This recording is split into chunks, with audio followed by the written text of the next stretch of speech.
care if you join or not. There's always stuff going on. Either it's a Monday, Wednesday, Friday, Saturday, Sunday, any day of the week. There's always something going on. That's a lot of breaking news. Come on.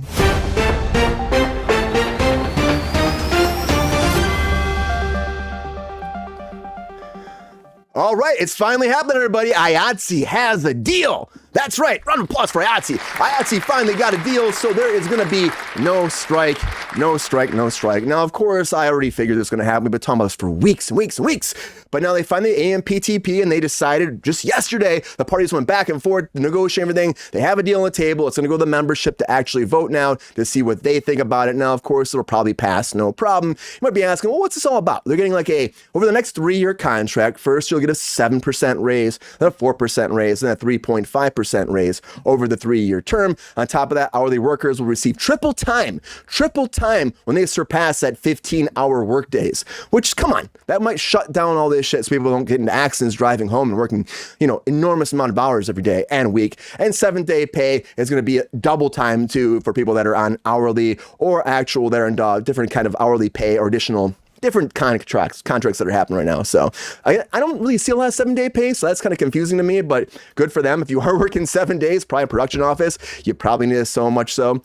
Also, it includes protections against artificial intelligence. Of course, AI is always a big thing. Haven't really given much information about that, but we'll have to see what that comes down to. But it's going to their membership right now. They're also putting more money into the pension health. Of course, they are pretty standard stuff, and it's going to increase to $670 million, apparently. So we'll have to see if people like it, members like it or not. We'll find out very soon. That goes ratification. They vote for it. So a couple weeks. So give us some time, but we'll figure out and we'll keep you updated as it goes along.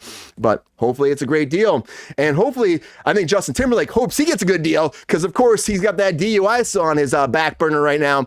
And he's claiming he only had one martini. That's what the bartender's validating that too. One martini, that's it. And he wasn't drunk, but he refused a breathalyzer 3 times from the police officer. Then he failed the field sobriety test. So don't know what's going on with that, but he claims he didn't have. There was a person at the bar saying that he had a lot more than that. So hopefully it's gonna be okay for JT. Big talent, but it's a lot to battle with the DUI. So hope the best for him, and turn on that breathalyzer. So that doesn't look too good for him.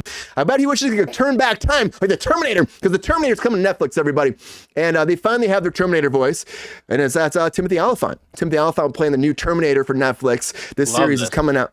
Dude, it's freaking cool. I think it's going to be a really cool show. Terminator Zero, man, launching in August 29th, and it's taking place in 2 time periods, 2022 and 1997. Of course, we're getting the future and before when Skynet's on the rise.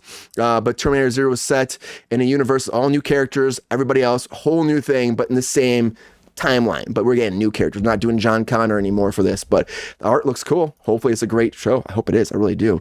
But we got to go back in time sometimes, just like we got to go back to Andor, and we have to bring in, of course, Ben Mendelsohn. He's coming in to play his same role from Rogue One. And I think if you're a fan of his performance, I think he was fantastic in this. You're probably excited about this. Andor season 1 didn't blow my mind, everybody. It just didn't. I know a lot of people love it so much, but just didn't blow my mind. I felt a little bit like could have been more. I don't know. But then again, look at what we have for Star Wars now. Maybe if I went back and watched Andor, I'd be like, this is fucking epic, But they're going to get another season of Andor. Mendelsohn's coming in to play his same part from Rogue One, connecting all the tissues again. He also played him in the Bad Batch as well. But I hope this is going to be great. But Gareth Edwards, he did Rogue One, and of course, he's doing Jurassic World as well. So that guy's working and working and working. But hopefully, his character of Orson is great in this new season of Andor moving forward. We'll have to wait and find out. But something else that's coming back for another season is Interview with the Vampire. And is this still going? This is still fucking going, everybody. I mean, like, if you love it, let me know. Please just shout out. Let me know if you like this show. But Anne Rice's Interview with the Vampire has been renewed for a 3rd season at AMC. And here, I haven't watched it. So maybe I'm missing great television. I don't know, maybe missing great television. But the 3rd season, when I heard the premise for the 3rd season, everybody, it's about Lestat setting out to start a band and go on tour. That's where we're at right now. I guess that's where we're at right now. So, man, Tom Cruise is probably shaking at this shit, but what the hell are they making? But speaking of vampires, more Blade news, even though I feel like this is like going to be like we're going to have a funeral for Blade very soon. But apparently it was nearly supposed to be set in the 1920s. They're going to do a 1920s period piece with this. Very interesting. Kind of shocks me they were going to do that. Mia Goth as a vampire named Lilith was going to happen, and going to be going after the blood of Blade's daughter. And this was something moving forward. Now, of course, they changed it. They had a massive train set they built too, apparently, for this as well. They didn't even news. We were talking about that. They're supposed to shoot, what was during Ant-Man Quantumania they were supposed to shoot, and then they shut down. They did rewrites. They had built this whole train set, and they just never used it, just sat there. So Marvel throwing money away at this program. So will it ever happen? I don't think so. I think Sean would say the same thing. Blade is just, I think it's just doomed. But something that's not doomed, that is a period piece officially, is the Fantastic Four, because Kevin Feige came forward and said the fans were right. He goes, yes, yes, yes, very much so. It's a period piece. There were a lot of smart people out there said who noticed that the city skyscraper was not, normal days. It's in the 60s. So we are going back to the 60s for all of this. And I know it's going to be interesting. He's very excited about it. He was saying this new Marvel podcast that this is like the most excited thing he is about for everything they're doing now. He's like so excited about the Fantastic Four finally coming to the MCU. And I am too. It's called the Official Marvel Podcast if you want to check it out.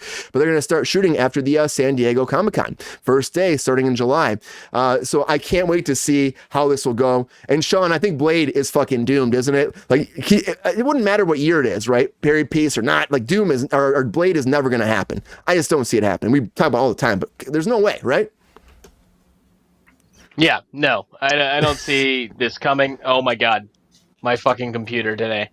We're having a great time. Yes, no, I don't see Blade. What? It's coming for you. Oh my God, I hope not.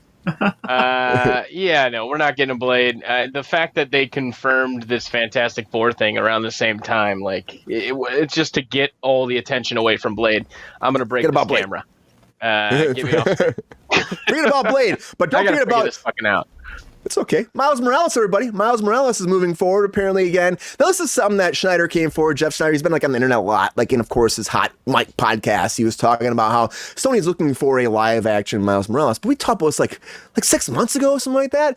Amy Pascal came forward and kind of, like, blurted something out about how she wanted to do a live-action Miles Morales. So, if you think this is some hot news that he was saying, since over the internet today, or I think it was like yesterday, and I was like, it's not. This has been something that's been talked about, and I think it's going to happen sooner than later. And they're going to try to integrate him, maybe in Spider-Man 4. We'll have to wait and find out, but I'm excited about it. Could be cool. A new take on Miles. Maybe he comes out of the Spider-Verse. Maybe the end of it, he goes to the real life, and then bam, he's like, now he's real life Miles Morales in the real world, and he has to, maybe travels with multiverse into the real world, and he's in the MCU. We'll have to wait and find out, but this is going to happen 100%. Just like Giancarlo Esposito is coming over to the MCU, and he's playing a part in, of course, Brave New World, the Captain America movie, and he came forward talking about, he said, in all my life, in my other life, he said, my other life, I'm a real badass.